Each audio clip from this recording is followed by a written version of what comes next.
Sagittarius वालों की इस वीक की स्टोरी ऑफ द वीक। तो देखते हैं सेजिटेरियस इस वीक की स्टोरी ऑफ द वीक क्या नजर आती है।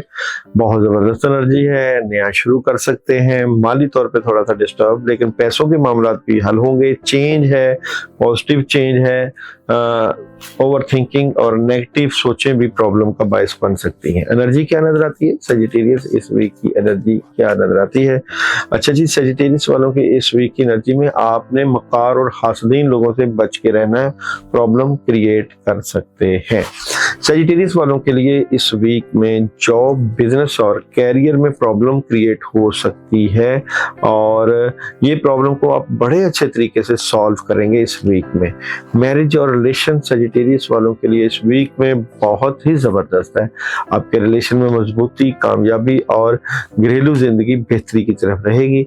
हेल्थ की बात करें तो आप लोगों के लिए इस वीक में सेहत के मामला जबरदस्त है, वॉक जरूर करें। एजुकेशन की बात करूं तो एजुकेशन जबरदस्त